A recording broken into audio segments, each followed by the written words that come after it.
If you can see me, hello. I'm going to send a text to your teacher to make sure we're on.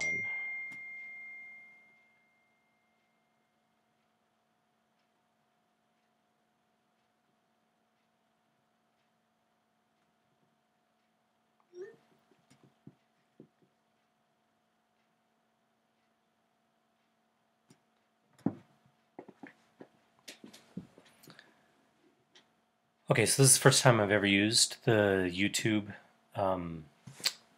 live stream thing. So if you're on my YouTube channel, you should be able to see it, and there should be a chat box off to the side. Now it looks like no one is on.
Ah, good. This is the first time I've ever used the YouTube live streaming, so we're figuring this out as we go. If on the right hand side of your screen there should be a chat button. So, hey, there we go. Someone noted. Okay, good deal. Let me ask if the sound is going well. Can someone shoot me a note on the thing? Let me know that you can hear me as well as see me.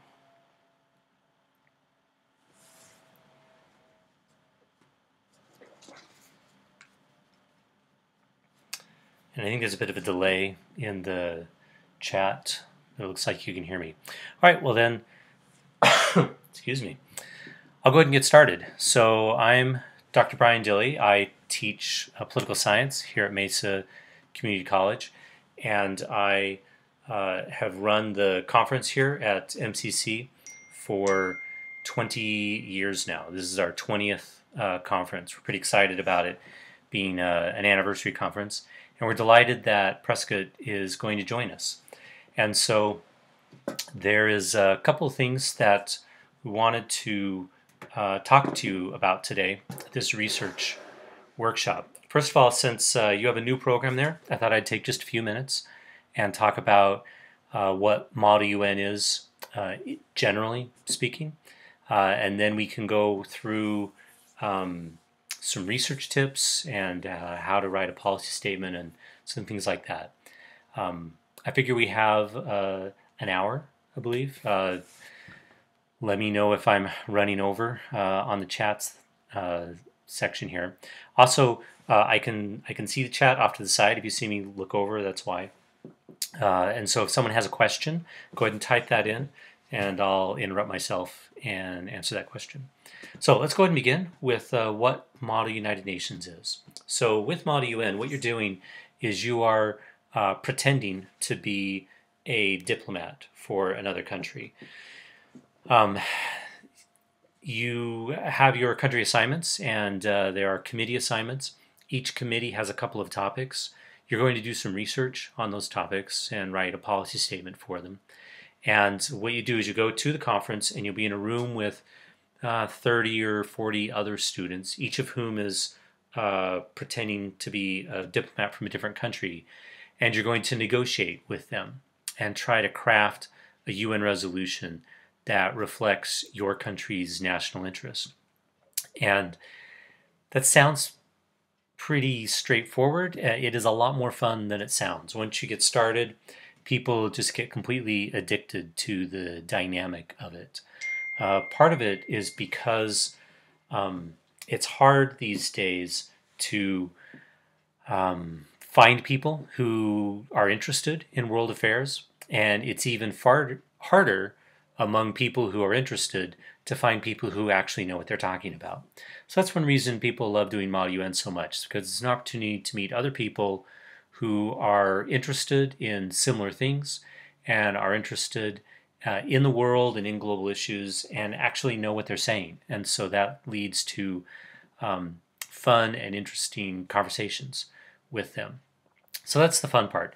We're going to be asking you to do a lot of work with Model UN. There's no way around that. But it's worth doing. You're going to have a lot of fun, but also you're going to learn how to research, you're going to learn how to write, you're going to learn good public speaking skills, and you're going to learn how to negotiate. These are all really useful life skills to be able to do those things.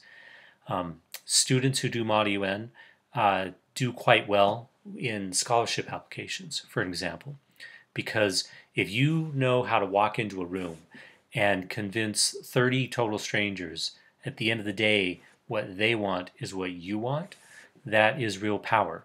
And a lot of scholarships, it looks good on your paper, but beyond paper, with a lot of really competitive scholarships, everybody's awesome at some point, and so you have to find some way to differentiate yourself from everybody else who has a 3.8 or higher, and babysits kittens on the weekends and everything else you put on your college scholarships.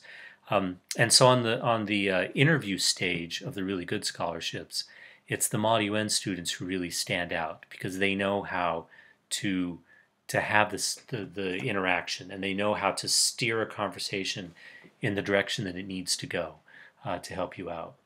So that's my pitch for why Model UN is doing. It's going to teach you a lot, you're going to have a lot of fun, and it's going to be very helpful with you. So I have a question here. How do we narrow that down to the membership of our club and still make it effective? I mean, you have to clarify that. I'm not exactly sure what you mean by narrow that down to the membership of our club. So I'm just going to keep going, but go ahead and clarify that. I don't know how to answer that question. So let me talk about how the process works here with Model UN. The conference that we have at Mesa is not done as a fundraiser. A lot of colleges have their high school conference as a way to generate revenue so that their collegiate team can travel abroad. And in that case, it's sort of a cattle call. Y'all come. They want as many students as possible as long as the check clears. That's not what we're doing here at MCC. It's an academic conference. And if you're not qualified, we don't want you here because it's a level of conversation and discourse that is super interesting. Again, what makes Model UN fun is you're talking with people who actually know what they're talking about. For that to work, you yourself have to actually know what you're talking about. So that means in order to come, you have to submit a policy statement. The policy statement is the way that you show us that you have a minimal level of knowledge on the topic. And so I'll go into some detail about how to write that policy statement in a minute. But what happens is you turn that policy statement in. You're going to do 2 of them, one for each topic on your committee. The policy statement is turned into me. I then give it to my judges. The judges read it and they evaluate it on a 50-point scale, and that is your written performance score. And in each committee, we give an award for the best policy statement submitted in each committee, and it's those scores that determine that. On the website, there is a rubric which shows the criteria by which the policy statements are evaluated by. Make sure you look at that so you know what you're being assessed with. Then when you get to conference, you'll be interacting with other students, and in the back of the room we will have performance judges who are evaluating the quality of your participation. That score is worth 100 points, and there's a rubric as well, and so make sure to look at that to see what you're going to be assessed by. We give an award for the best diplomat in each committee. That's the student with the highest performance score. We then combine those 2 scores, the pre-conference written score and the at-conference performance score, and that becomes your delegate score. We give an award for the highest delegate score in each committee. It's the best delegate. Then we take those scores and average them across country team, and the country team that has the highest average score gets an award. And then we have a school award, which is the school with the highest average across all of their country teams. And that's the ultimate award, the biggest award that we give. You should know that Mountain View High School has won that award 18 of the 19 years that we've given it out. So Mountain View is the school to do better than. They're the ones. It's getting rather monotonous for me to give that award to Mountain View every single year. So those are the awards. That's how it's done. So let me talk about how to write the policy statement. So I'm going to add a window capture here so you can see my oh, that didn't work.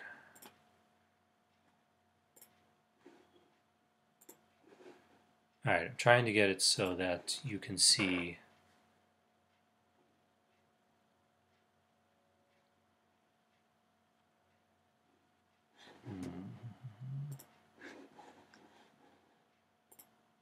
Alright, sorry for the delay. I'm trying to get it so you can see my Microsoft Word thing. Here we go.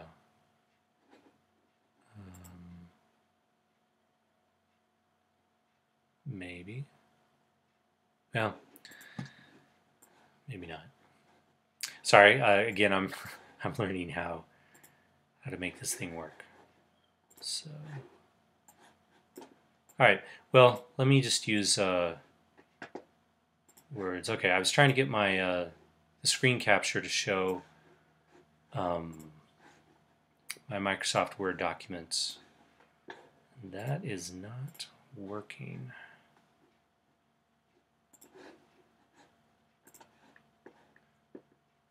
All right. Well, okay. I'll just talk to you since my typing plan is falling through here. Okay. So the policy statement. Sorry about that. The policy statement is a single page, single space document with 3 paragraphs on it. The first paragraph is the UN involvement. The second paragraph is how the issue affects you. And then the third paragraph is your country's position on that topic. Now, before you start writing anything, you need to look at the issue brief. All right, so I'm going to pull up, hopefully this will work. Can someone send me a chat and let me know if my hovering talking head just disappeared to be replaced by my screen here. Okay, so I'm going to the website for the ModUN conference because you need to make sure that you know where to go to get the information. So under resources for students, here you will find the rubrics that I talked about under scoring guidelines. This written matrix is the rubric for your policy statement, and performance matrix is the rubric for your evaluation at committee. And I just got the note that you have the delegate guide. That's great. But here we have the issue briefs. Now each committee you have 2 topics, and the topics are listed on the agenda. So if we'll click over here to agenda, then we have General Assembly has the impact of the world drug problem and applying the responsibility to protect doctrine. That means that your GA delegate is going to write 2 policy statements. One policy statement is on the impact of the world drug problem. The second policy statement is on applying the responsibility to protect doctrine. You will give a third document, which is a resolution. The resolution is a 1-page sample resolution on one of the 2 topics. Don't give me a resolution for both topics. Just pick one topic and write a resolution about that. The delegate guidebook goes into how to write the resolution, and your resolution is not graded by our judges. We just need you to turn one in so that we know that you know how to write one, because you'll be writing your resolution at conference. And so so just turn one in. So the main thing you're going to be scored by is the policy statement for these 2 documents. Now before you write anything, I want you to go through and read the issue brief for your committee. So each issue brief is a 6 to 8 page research paper on the topic. Now I have 2 mottos in life. One motto is never do more work than you have to. The other motto is don't live in California. They've served me quite well. But following the don't do more work than you have to motto, it would not make sense for you to just go to the UN website and start searching for the responsibility to protect doctrine. You could spend a lot of time digging around in thousands of pages of documents and maybe end up with the wrong format anyways. So instead, to make effective use of your time, start out looking at the issue brief. And so you open up the issue brief here, and here it's just a PDF. So here's the impact of the world drug problem. Again, it's a 6 to 8 page paper. It's fully sourced, so these are hot links to be able to get to the original documentation. And this paper was written by a college student whose sole mission was to prepare you as a delegate to be able to talk about this topic. So it tells you the history of the topic, it tells you what the lead agency is, it tells you what the big controversies on this topic right now. And so read this before you write anything with your policy statement, because this should frame your policy paper. And it's a lot of the work that's already been done for you. And here's the full bibliography for the sources. Again, hot linked, so you can go to any of those sources. And here's the second brief for the responsibility to protect. So again, read through these before you write your policy statement. All right, let's go back. All right, so what is a policy statement? The policy statement, it's the 3-page, let me get back to my talking head here. All right, so it is the 3-page brief, 3-paragraph brief about your topic. So there's a header. The delegate guide gives you the format for the header. It's basically 3 lines in all caps. The Top line is the country, second line is the committee, third line is the agenda topic. Just repeat the agenda topic word for word. No need to get creative. Then you get into your first paragraph. Now, a word on formatting here. Your policy statements cannot be more than one page. In fact, if you turn in a policy statement that's more than one page, I don't even print out the second page. And so the judges don't even see whatever you've submitted on that second page, which means you're going to score a very low score on your policy statement. So this is partly an exercise in critical thinking, that you need to be able to figure out how to sort out a lot of information and decide out of all that information what is critical, what information is essential, and what information can be safely saved for your in-conference experience. Also, standard fonts and margins. Don't get fancy on the fonts because you couldn't fit everything onto one page. You know, one thing that teachers may not admit is that it's easy for them to see. So when you're given a 3-page paper on, you know, Wuthering Heights, and you write that paper, and you just can't squeeze out of your brain more than 2.5 pages, so you make the spacing 2.5. You make the font 13 point. You squeeze the margins in by 1/8 of an inch, and all of a sudden, by magic, you've bled over onto a 3rd page, and now you're done. Problem is that doesn't really work because your teacher gets 80 of those assignments. Everyone else is in Times Roman 12-point font. Yours is in Courier 14-point font, and it looks like it's been written in crayon. So don't get fancy with the fonts. Just standard fonts, standard margins, standard line spacing. Give me 1 page, three paragraphs. All right, so the actual content. The first paragraph is the history of UN involvement on this topic. You can probably write a pretty good first paragraph just by reading the issue brief, because what your first paragraph should contain is what is the lead agency on this topic. One thing to remember is there is no such thing as the UN. John Bolton said that several years ago. He got in kind of trouble because he was talking to a pro-UN group, which wasn't a very polite thing to do. Bolton's not the most polite person. But he had a good point. He meant that the UN doesn't really exist, which isn't really the point. But what is true about that statement is that there is no such thing as the UN. The UN doesn't do anything. The UN is a umbrella organization with 80 or so agencies within it. And so whenever you say the UN should do something, what you really mean is this particular agency should do that thing. And so the more precise you are in your policy statement, the better that it's going to be. So instead of saying the UN should bring in more refugees, you would say the UNHCR should bring in more refugees. So that's one thing you're doing on the first paragraph here. You're identifying what is the lead agency, the agency that takes action.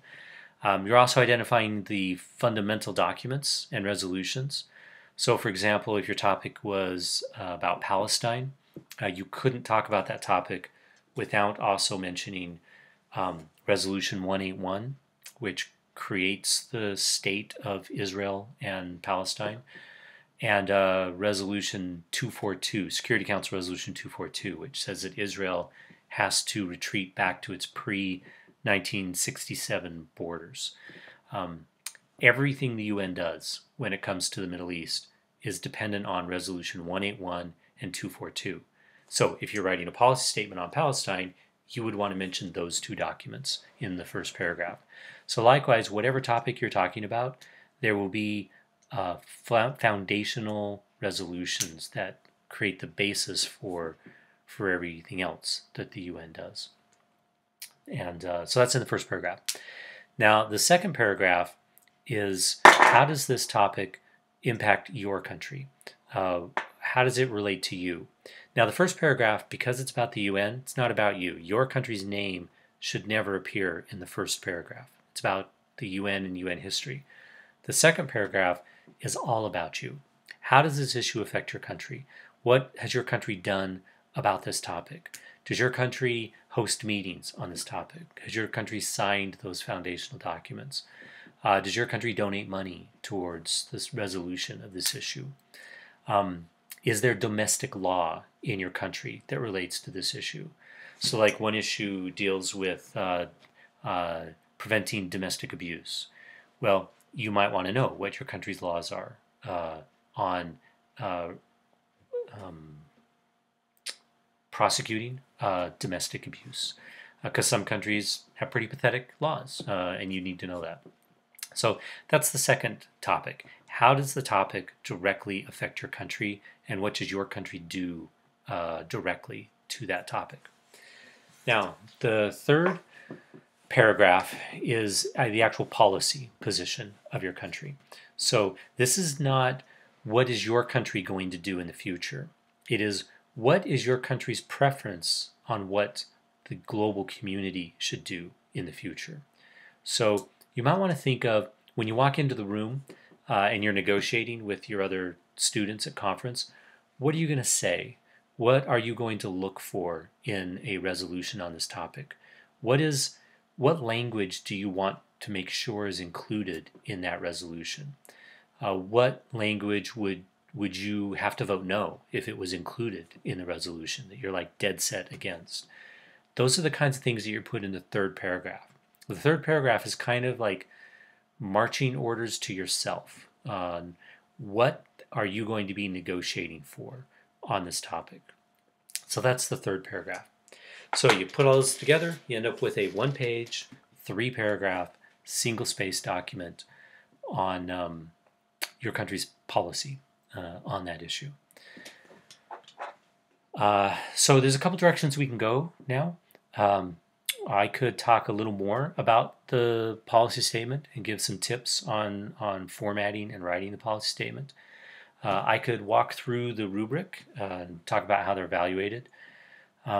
I could talk about research tips on where you go to find out the information. How do you find your country's position on these issues? Could talk about some basic negotiating strategies.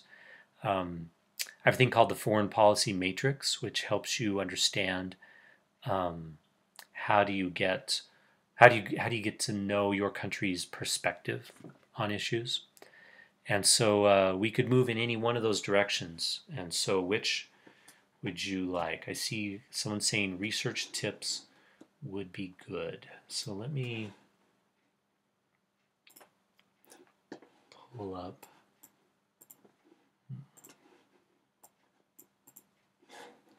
All right.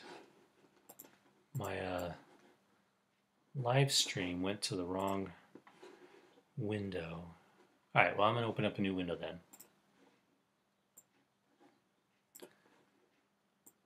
Okay, so what I'll do to do research tips, let me make the screen bigger here. Oops. Okay. So I'll scoot over so you can see my talking head here.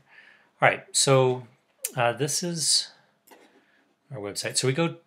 We'll first go to the UN. Just un.org. Once you're there, tell it you speak English, and then what you're going to do. Let me go ahead and make the screen a little bit bigger so that it. Okay.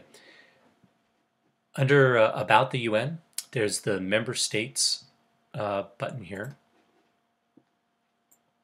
Actually, let me pull this over here so I can see your chats. All right. Okay, so when you click Member States, it leads to an alphabetized list of all the countries. And so your country, I've just forgotten which country is Prescott doing? Can someone remind me on the chat button there?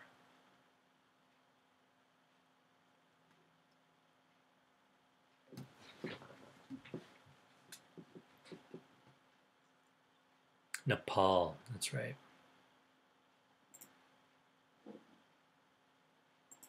Okay. I have to make a note of that. Paul Prescott. Because there's another school that wanted Nepal, and so I need to send them a note saying tough luck. Prescott already has it. Okay, so I click on Nepal, and here is the email to the New York mission of the Nepal ambassadorship to the United Nations.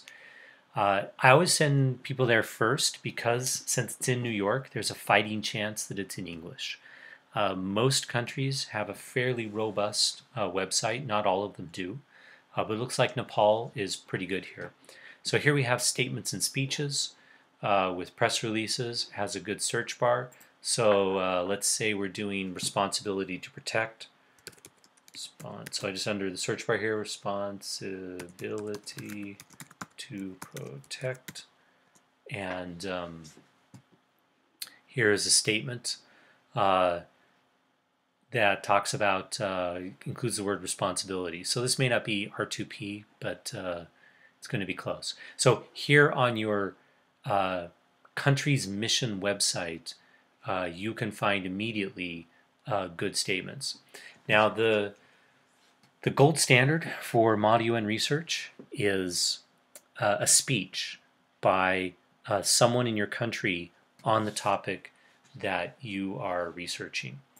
So, for example, there's 3 names that you need to know. Let me get back since I'm going to talk to you for a minute here.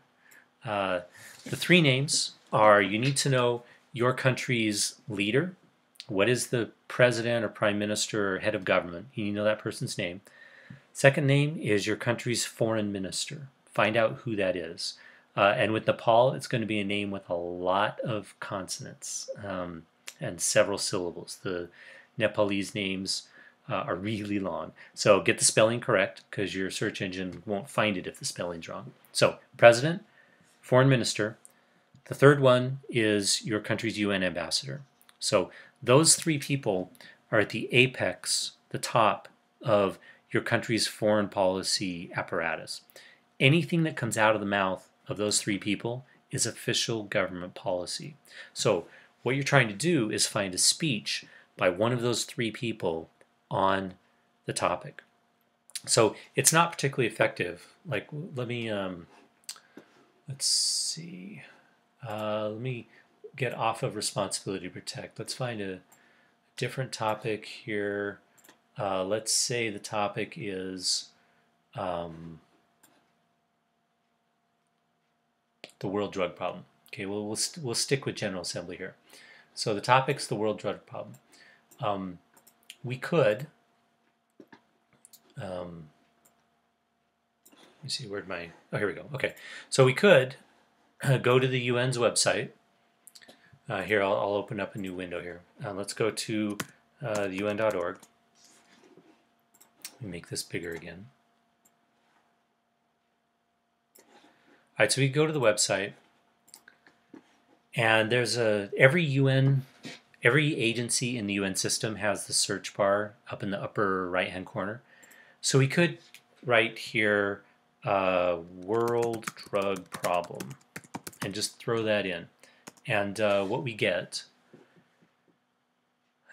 is 1,192,000 documents with world drug problem. That is not particularly helpful. You only have one life to live, and you don't want to spend it searching 1 million documents. Same thing with Google. This is why Google search doesn't work. Type in world drug problem just for Google. We end up with 328,000 results. That's silly. Google is great if you know what you're looking for. It will take you right there. If you don't know what you're looking for and you're just wandering around, Google is usually a complete waste of time. So instead of searching at the UN's general site or Google, go look at your mission site and type in the topic instead, World Drug Problem. And instead of 1.1 million sites, you have one site, one document from September of 2018. That's great. That means it's fresh. It's probably good. It's Nepal was attending a meeting on the world drug problem. If you're really lucky, Nepal said something out loud. So what you would do is you would look at that press release and see if the Nepalese minister said something. He probably did, otherwise they wouldn't have stuck this on their website. Okay, so in addition to searching on the mission website, the other place to search is the lead agency website. All right, so the lead agency for the world drug problem is the Office of Drugs and Crime, which I believe is the ODC. No, it's not the ODC. All right, let me go back to the UN, and I'm going to go Office on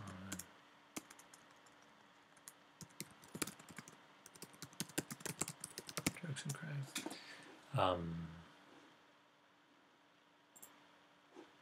Okay, oh, it's the UN ODC. That's what I was missing. So the UN ODC is the lead agency on drug issues at the UN. So here, now that I'm within the lead agency, I'm going to look at the world drug problem. But if I just type world drug problem here, I'm going to get 1 million hits because this is all they do, is the world drug problem. So this is probably not particularly helpful. Yeah, there's 1,400 hits, which granted is way better than 1.1 million. So that's nice. But what would be even more helpful is if we can say Nepal drug problem. And now we're 1270, so it's still a lot. But here we have the first few documents are specific hits on how the drug problem is affecting Nepal and what Nepal is doing about it. So here you have Nepal doing a study. There's some cross-border drug trafficking. That's probably something that should be mentioned in paragraph 2. The cooperation between UNODC and Nepal dealing with drugs and HIV. All right, so this is all good research. This is not just wasting your time on Google. So that, in a nutshell, is the short answer for how to do effective researching. Is you want to find the names of those 3 people, your foreign minister, your keeps happening. Let me try this again. Your foreign minister, your president, and your UN ambassador. Those are the 3 names that you need to know. Sorry, I get my thing back up. Okay, once you have found a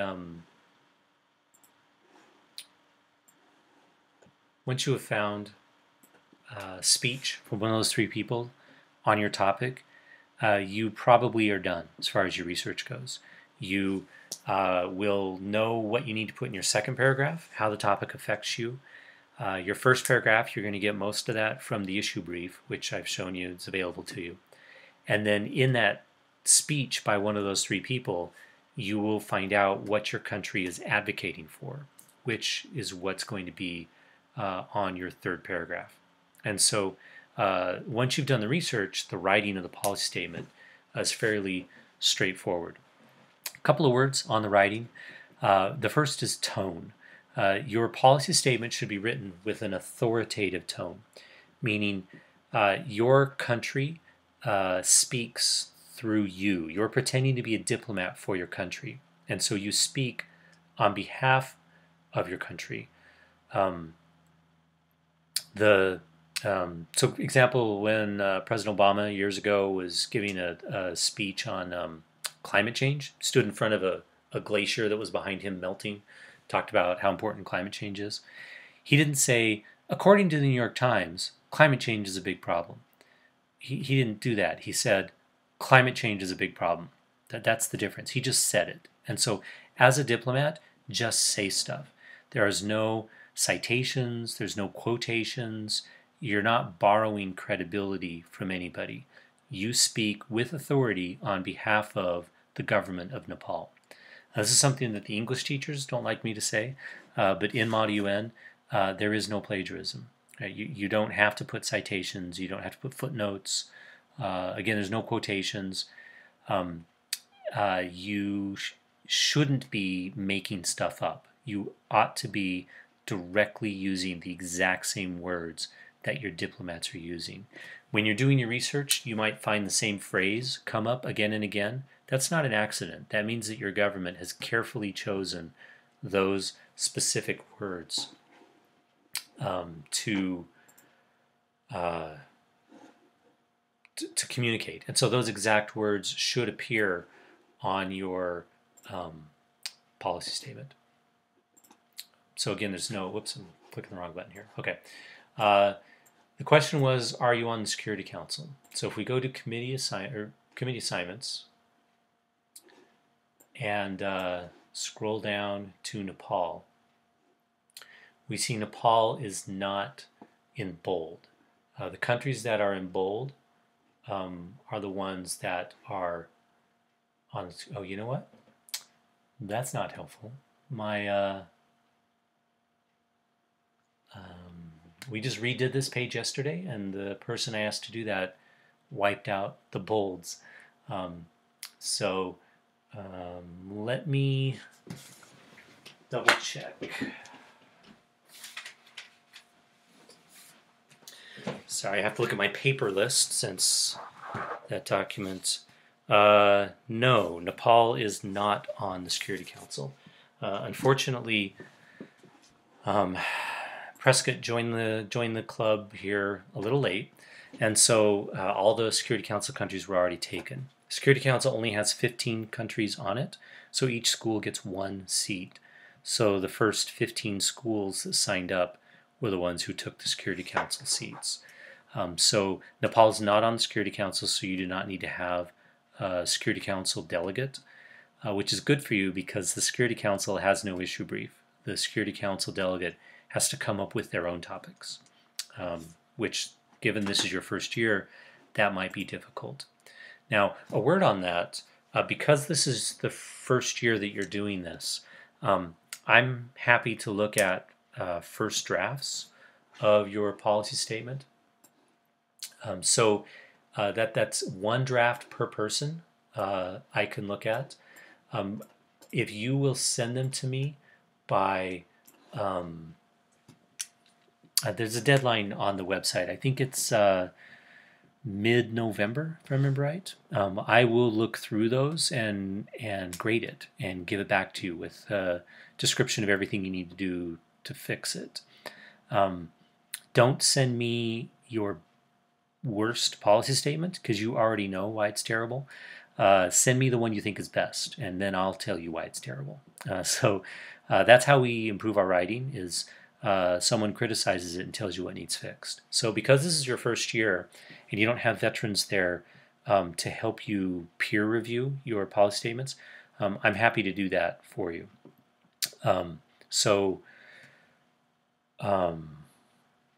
Give that to me by November, and I'll get it back to you before the holiday break, which will give you time to fix whatever's wrong to turn in for January. Now, because this is your first year, I fully expect them to not be very good. There's no shame in that, because this is policy statement writing is a bit tricky. It's the kind of thing that you have to get used to. It'll be the hardest one-page paper you've ever written, and think of this as a building year. Once you've done this for the first year and you have veterans, then next year your policy statements will be much improved. So that the typical pattern here is people put in their first years, and it's usually not very good. But that's not a statement on you. It's a indication of your experience or lack thereof. So give it to me even if it's terrible, because I kind of expect it to be terrible, and I'll tell you how to fix it. And so that's what I'm trying to do, is to help you get better. The only time this process doesn't work is when students are nervous about giving me something that they don't think is awesome, and they end up, because they're sort of perfectionist, they'll keep on to it and keep doing their own draft after draft after draft, and they never show it to me, and so I can't tell them what to fix.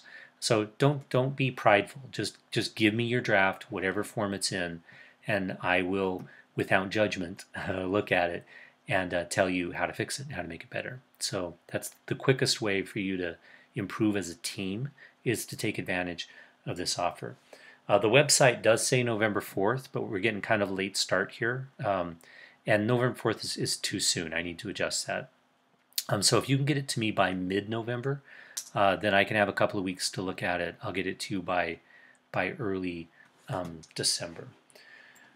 Okay, so it says we have 10 minutes left. Do you have any questions about the process, or about what's next, or you want a little more tips on policy statement writing, or how to proceed? While I'm waiting for you to type something, I would say the single best way for you to prepare for this conference is to practice together. So with your policy statements, set a deadline for a first draft, and then give your first drafts to each other and read them with brutal honesty.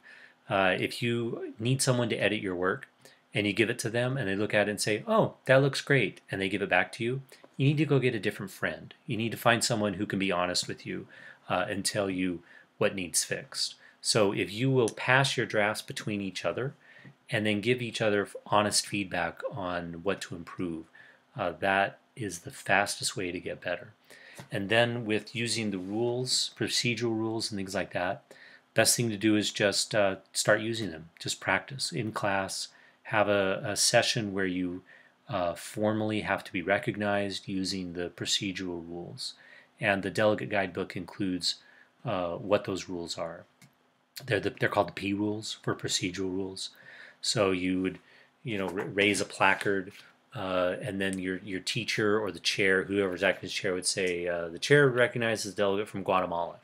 And you say, yes, I rise under P23, short speech and comment. And then you would make a comment on the person who just talked. Or you'd rise under a P25, point of inquiry. I'd like to ask the delegate from Nepal why they say that the responsibility to protect is something that should be supported. And so that's how you interact in conferences. It's a formal session where you have to rise under these procedural rules to speak and to submit documents and to move the work of the body forward. There will be times when under P27 you suspend the rules, and that's when you don't have to be recognized to speak. You can get up, walk around, go to the bathroom, and negotiate and start writing your resolutions during the P27. One of the judging criteria for the performance score is how effective you use your time and use the rules. If you're using P27 and the only thing you're doing is checking your social media account and trying to get the phone number of that delegate next to you, you're not going to get a very good score. It is appropriate to get the phone number of the delegate next to you. There is a social aspect to this conference. But that shouldn't be all you're doing. You should be also negotiating and talking about the topics. So you use the procedural rules to navigate through the conference. And they're all foreign to you because you haven't done it before. So the best thing to do is just start practicing. Have some practice sessions.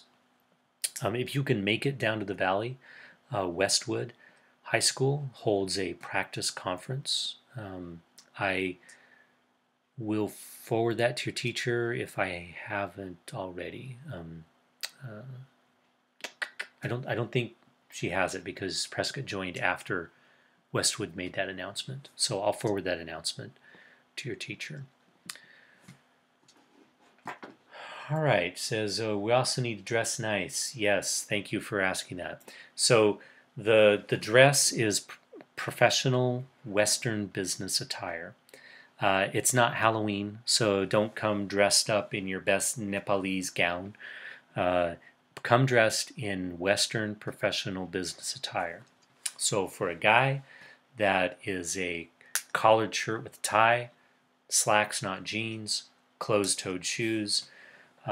For girls, I hesitate to suggest because I will invariably get it wrong, but it should be modest, nice clothes, skirt or a dress, or a professional pantsuit kind of thing, professional blouse. It should not look like you're going clubbing, but it's also not the prom. So just wear something. The rule of thumb here is what would you wear to a job interview at a bank? That's a good guideline for what you should be wearing. I used to tell people wear your church clothes, but now I go to churches now where the pastor's in shorts and a t-shirt with holes in it, so I can't say that anymore. So wear what you would wear to an interview at a bank, and that is professional Western business attire. Guys, you need to keep your tie on. I've noticed that younger, less what's the word,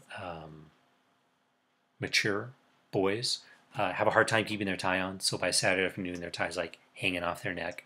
Don't do that. It undermines your credibility. You're there for business to do work, and you want to be taken seriously by your fellow delegates, especially the schools who've done this before.